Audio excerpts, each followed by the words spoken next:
کوفہ والوں کے خطوط رجب 60 ہجری میں جب یزید بن معاویہ نے تخت حکومت سنبھالا تو اس نے سب سے پہلے مدینہ کے گورنر کو خط لکھا کہ وہ حضرت امام حسین علیہ السلام سے اس کی فاسق و جابر حکومت کی بیعت لیں۔ امام حسین علیہ السلام نے دین اسلام کی بقا اور نانا کے اصولوں کی خاطر ایک ایسے شخص کی بیعت کرنے سے صاف انکار کر دیا جو علانیہ شریعت کی دھجیاں اڑا رہا تھا۔ آپ مدینہ چھوڑ کر مکہ مکرمہ تشریف لے آئے تاکہ بیت اللہ کی حرمت قائم رہے اور وہاں رہ کر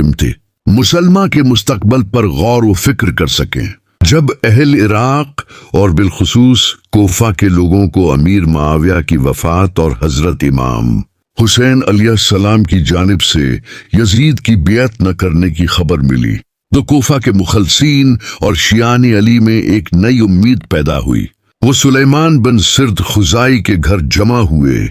تاکہ آئندہ کا لائحہ عمل طے کریں۔ طویل مشاورت کے بعد انہوں نے امام حسین علیہ السلام کو کوفہ آنے کی دعوت دیتے ہوئے ایک خط لکھا جس میں خدا کا شکر ادا کیا گیا کہ اس نے امت کے مال پر زبردستی قبضہ کرنے والے، نیک لوگوں کو قتل کرنے والے اور عدل کو پامال کرنے والے ظالم کا خاتمہ کیا۔ خط میں امام علی مقام سے التجا کی گئی کہ اس وقت ہمارا کوئی حقیقی رہنما اور امام نہیں ہے، آپ تشریف لائیں تاکہ خدا ہمیں آپ کی قیادت میں حق و صداقت پر متحد کر دے۔ اس پہلے خط کے بعد کوفہ والوں کی طرف سے خطوط کا ایک ایسا تانتا بندھا کہ مکہ کی راہوں میں قاصدوں کی قطاریں لگ گئیں۔ دیکھتے ہی دیکھتے مزید ایسے 150 150 سے زائد خطوط بھیجے گئے جن پر ہزاروں لوگوں کے دستخط موجود تھے۔ خطوط میں یہاں تک لکھا گیا کہ باغات ہرے ہو چکے ہیں،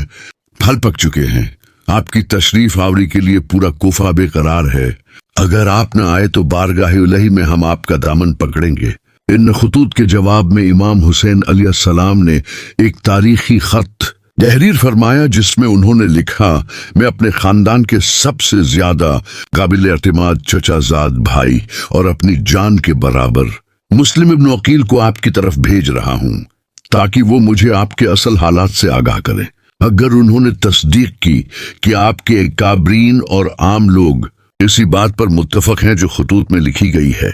تو میں ضرور بہت جلد آپ کے پاس آؤں گا۔ خط کے آخر میں امام علی مقام نے ایک سچے رہنما کا معیار واضح کرتے ہوئے فرمایا کہ حقیقی امام صرف وہی ہو سکتا ہے جو قرآن پر عمل کرے، عدل و انصاف قائم کرے، دین حق پر یقین رکھتا ہو اور خود کو خدا کی راہ میں وقف کر دے۔ امام حسین علیہ السلام کا حکم سر آنکھوں پر رکھتے ہوئے حضرت مسلم بن عقیل مکہ سے کوفہ کے لیے روانہ ہوئے۔ جب آپ کوفہ پہنچے تو کوفہ کے لوگوں میں خوشی کی لہر دوڑ گئی اور لوگ آپ کی زیارت اور بیعت کے لیے آنے لگے۔ مورخین لکھتے ہیں کہ صرف چند دنوں کے اندر کوفہ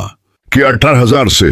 زائد لوگوں نے امام حسین علیہ السلام کی خلافت پر حضرت مسلم بن عقیل کے ہاتھ پر بیعت کر لی۔ کوفہ کا ماحول پوری طرح امام حسین علیہ السلام کے حق میں ہموار نظر آنے لگا۔ لوگوں کا یہ والہانہ جذبہ، جوش و خروش اور وفاداری کے دعوے دیکھ کر حضرت مسلم بن عقیل مطمئن ہو گئے اور انہوں نے امام حسین علیہ السلام کو مکہ خط لکھا کہ کوفہ کے حالات بالکل سازگار ہیں، یہاں کے لوگ آپ کے منتظر ہیں اور آپ کی نصرت کے لیے تیار بیٹھے ہیں، لہٰذا آپ جلد سے جلد کوفہ تشریف لے آئیں۔ یہ خط لکھ کر انہوں نے قاصد مکہ روانہ کر دیا۔ دوسری طرف جب یزید کو کوفہ کے ان حالات کی خبر ملی تو وہ خوفزدہ ہو گیا۔ اس نے فوراً کوفہ کے نرم دل گورنر نعمان بن بشیر کو معزول کر دیا اور ان کی جگہ اپنے انتہائی ظالم، مکار اور سفاک گورنر عبیداللہ ابن زیاد کو بصرہ سے کوفہ بھیجا تاکہ وہ اس تحریک کو سختی سے کچل دے۔ ابن زیاد نے کوفہ پہنچتے ہی دباؤ، خوف اور رشوت کا بازار گرم کیا۔ اس نے کوفہ کے بڑے بڑے قبیلوں کے سرداروں کو خرید لیا اور عوام کو ڈرایا کہ اگر انہوں نے مسلم بن عقیل کا ساتھ نہ چھوڑا تو شام کی بہت بڑی فوج آ رہی ہے جو ان کے گھروں کو تباہ اور مردوں کو قتل کر دے گی۔ اس پروپیگنڈے اور خوف کا اثر یہ ہوا کہ جو کوفہ والے کل تک حضرت مسلم کے پیچھے نماز پڑھ رہے تھے اور نصرت کی قسمیں کھا رہے تھے، وہ آہستہ آہستہ ساتھ چھوڑنے لگے، یہاں تک کہ شام ہوتے ہوتے صرف چند گھنٹوں کے اندر وہ 18,000 کی فوج غائب ہو گئی، اور تاریخ کا وہ دردناک منظر سامنے آیا جب کوفہ کی گلیوں میں حضرت مسلم بن عقیل بالکل تنہا رہ گئے۔ ان کا ساتھ دینے والا کوئی ایک شخص بھی باقی نہ بچا جو انہیں سر چھپانے کی جگہ دیتا، یا امام حسین تک یہ پیغام پہنچاتا کہ کوفہ والے بدل چکے ہیں، آپ یہاں نہ آئیں۔ آخر کار طوار نامی ایک نیک کارٹون نے انہیں اپنے گھر پناہ دی، لیکن اس کے بیٹے نے ابن زیاد کے سپاہیوں کو مخبری کر دی۔ حضرت مسلم بن عقیل نے اکیلے ہی ابن زیاد کی فوج کا مردانہ وار مقابلہ کیا، لیکن دھوکے سے انہیں گرفتار کر لیا گیا۔ کوفہ کے دارالامرہ